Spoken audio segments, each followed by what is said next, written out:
Welcome back to the Fragile Yarns podcast. I'm Max Apono. And I'm Hunter Elliott. We're joined here today with our main film star, Deuchar Taylor. He recently starred in the short film Vanishing, produced by Navriti Vikram, Elsie Brooks, Hunter Elliott, and Max Apono. We're just here to ask him some questions about the film. He's an interesting character, and we are ready to crack on. To begin, what drew you to the role in Vanishing Acts? Well, I was sort of intrigued by the idea of playing someone so obsessed with perfection until it literally disappeared around him.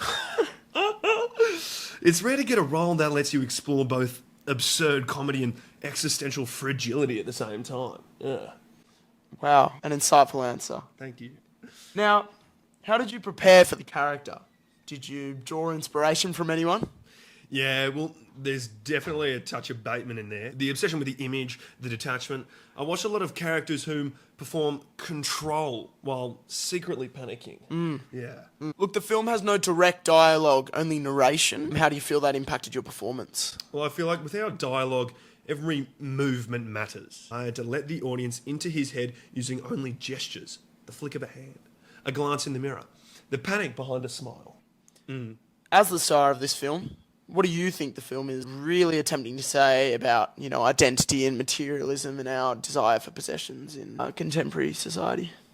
Well, I feel like it's sort of funny but also unsettling. Like how much of who we are is tied to what we own. The character's meltdown is extreme, but it mirrors a real anxiety in modern life. I'm now going to pass you to my colleague, Max Apono. He's got one final question for you. So what are you hoping audiences think about the whole production? I'm hoping then they laugh and then they go home and look at their stuff a little differently and reflect upon personal possessions and the attachment in which they possess. I feel like society is really orientated around materialistic possessions. There's so much value placed upon what we own, and that determines the value of a human being. Fantastic. I think we can call it there. We appreciate you speaking with us, Deuchar, and we hope to have you on the show again soon.